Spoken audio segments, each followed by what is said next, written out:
मैं डॉक्टर अमित भटनागर पंतनगर कृषि विश्वविद्यालय में सस्य विज्ञान विभाग में प्राध्यापक के पद पर कार्यरत हूँ। इस चैनल के माध्यम से मेरा यह प्रयास है किसानों तक सही जानकारी पहुंचे ताकि उसका लाभ वो खेती में ले सकें। आज जो मैं बात करना चाहता हूँ वो ये है कि धान की रोपाई के बाद अगर फसल सफ़ेद या पीली पड़ रही है या भूरे धब्बे पड़ रहे हैं तो हमें कौन सी खाद देनी चाहिए। ये एक आम समस्या होती है कि रोपाई करने के 8-10 दिन बाद पत्तियां या तो पीली पड़ जाती हैं या सफ़ेद होने लगती हैं।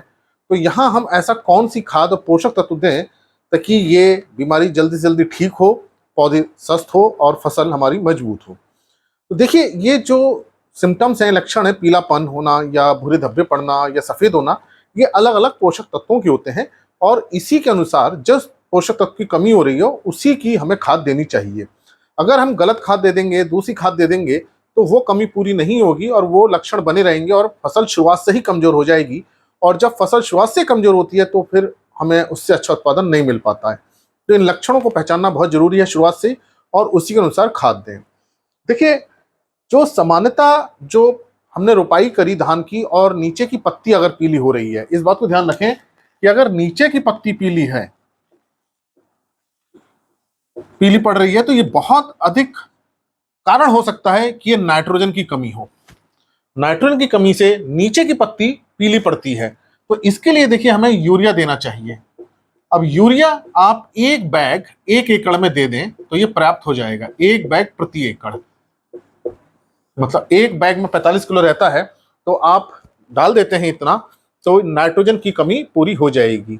इस बात को ध्यान रखना है कि ये पीलापन में पहचानना है कि पीलापन है या भूरे धब्बे पड़ रहे हैं या सफेद हो रही है पत्ती।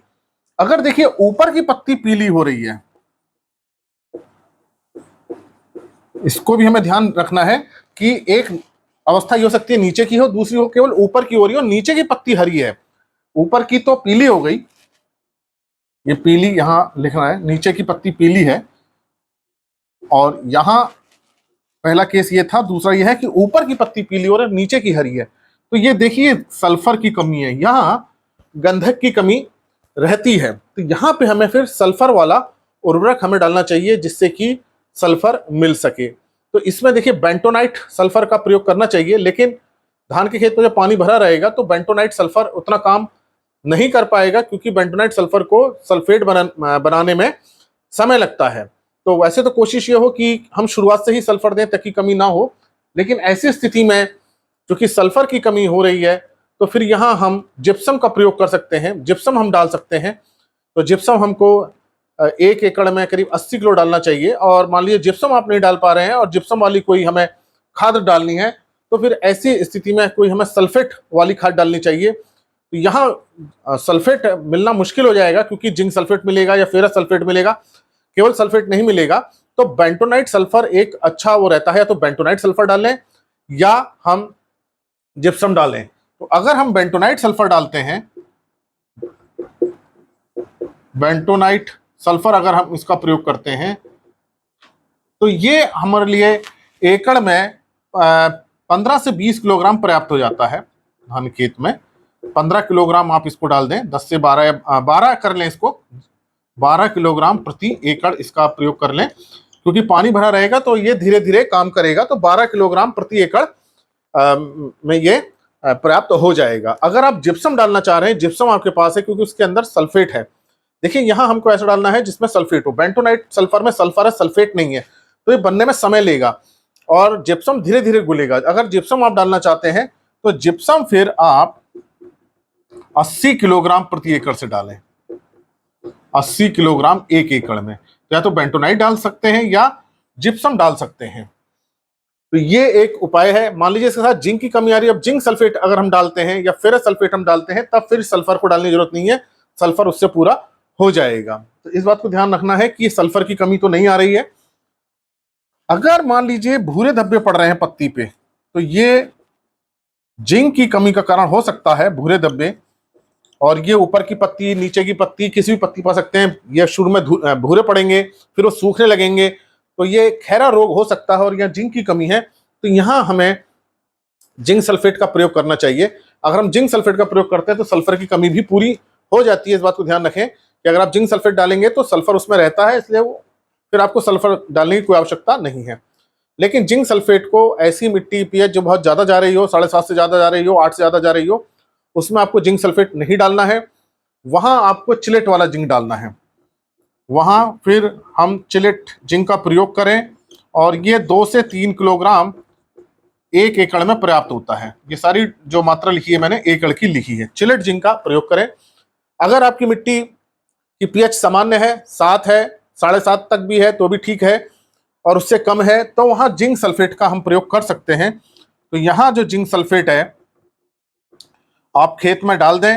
जो 21% वाला है उसको 10 किलो डालें 1 एकड़ में, और अगर ये 33% वाला है तो इसको 6 किलो प्रति एकड़ से डालें। तो इस बात को ध्यान रखें, जो जिंक सल्फेट है ये आपको बहुत लवणीय मिट्टी है, क्षारीय मिट्टी है, कार्बोनेट है, कैलकेरियस है, पीएच 7.5 से ज्यादा जा रही है, तब आपको खेत में नहीं डालना है, वहां जिंक सल्फेट डालना है।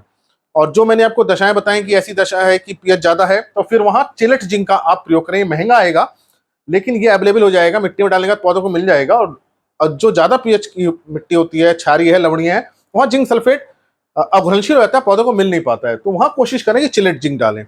अगर मान लीजिए कि आप पे चिलेट जिंक नहीं है तो फिर आप इसका स्प्रे करें, छिड़काव करें जिंक सल्फेट का। जिंक सल्फेट का छिड़काव 5 ग्राम प्रति लीटर की दर से हम करें, 5 ग्राम प्रति लीटर। अगर ये 21% वाला है तो 5 ग्राम कर लें, और अगर 33% वाला है तो इसको 3 ग्राम प्रति लीटर की दर से कर लें, क्योंकि इसके हम प्रतिशत को कम कर सकते हैं, इसमें जिंक की मात्रा ज्यादा है। तो ये 21% वाले के लिए 5 ग्राम और 33% वाले के लिए 3 ग्राम पर्याप्त हो जाएगा। तब आप छिड़काव करें। आप पे चिलेट जिंक उपलब्ध नहीं है तो फिर 2 छिड़काव ऐसे आप कर देंगे 10 दिन के अंतर पर, 12 दिन के अंतर पर, तो कमी पूरी हो जाएगी जिंक की। तो जिंक पर बड़ा स्पेशल ध्यान देना है धान के केस में। अगर मान लीजिए ऊपर की पत्ती सफेद है, आप इसको नोट करके रखें क्योंकि जो कमी है उसके अनुसार खाद डालनी है। तो ये आयरन की कमी है, लोहे की कमी है। तो देखिए, जो जैसे जिंक को हम प्रयोग करना है वैसे ही हमें फेरस सल्फेट का प्रयोग करना है। फेरस सल्फेट को भी लवणीय मिट्टी है, क्षारीय है, सोडियम ज्यादा है उसमें नहीं डालते, पीएच 7.5 से ज्यादा उसमें नहीं डालते, कैलकेरियस सॉइल में नहीं डालते, क्योंकि ये भी अघुलनशील हो जाता है। ये भी बिल्कुल जिंक की तरह व्यवहार करता है, इसलिए इसमें हम चिलेट आयरन का प्रयोग करें। चिलेट आयरन आता है, चिलेट एफई आता है, ये भी आप 2 से 3 किलो प्रति एकड़ प्रयोग करें। 1 एकड़ में 2 से 3 केजी 1 एकड़ में प्रयोग करें। और अगर मान लीजिए कि मिट्टी सामान्य है, पीएच 7, 7.5 से कम है, अम्लीय है, तो वहां फिर आप फेरस सल्फेट का प्रयोग कर सकते हैं। फेरस सल्फेट को आप 10 केजी प्रति एकड़ की दर से आप छिड़क सकते हैं। लेकिन फेरस सल्फेट को तभी डालना है जब मिट्टी तो अम्लीय है या पीएच उसकी 7.5 से कम है, तभी इसको प्रयोग करें। मान लीजिए आप पे चिलेट आयरन नहीं है, तो आप फेरस सल्फेट का छिड़काव करें। इसके भी 2 छिड़काव करने की आवश्यकता होती है 10 दिन के अंतर पर। फेरस सल्फेट का जो आप रखना है वो 3 ग्राम से ज्यादा ना रखें, 3 ग्राम प्रति लीटर की दर से आप घोल बनाएं। मतलब 10 लीटर पानी में 30 ग्राम घोलना पड़ेगा, तब इसका छिड़काव करें। तो ये अगर आप इस तरह से खाद देते हैं, छिड़काव करते हैं, तो उन पोषक तत्वों की पूर्ति होगी और वो सिम्टम्स खत्म होंगे।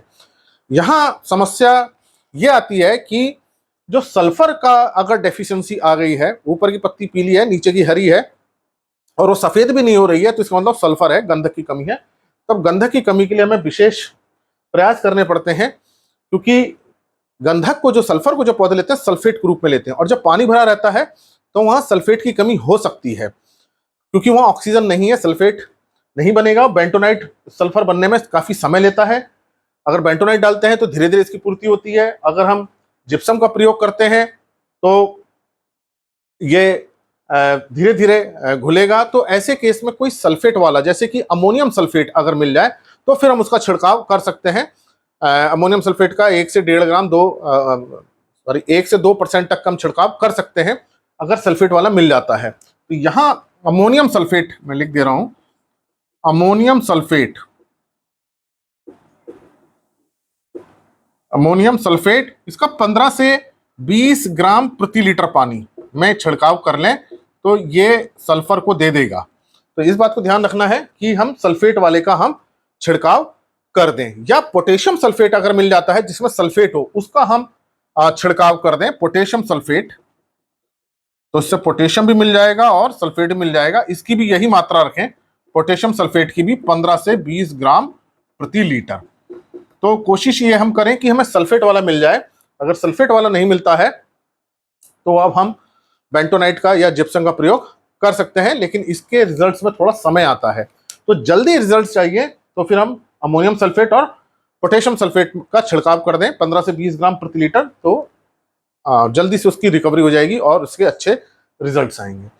तो आशा है ये बात आपकी समझ में आई होगी कि उन कमियों को पहचानना जरूरी है जिसके पौध पीली हो रही है या सफ़ेद हो रही है या भूरे धब्बे पड़ रहे हैं, ताकि हम उसके अनुसार खाद दें और उस कमी को दूर कर सकें।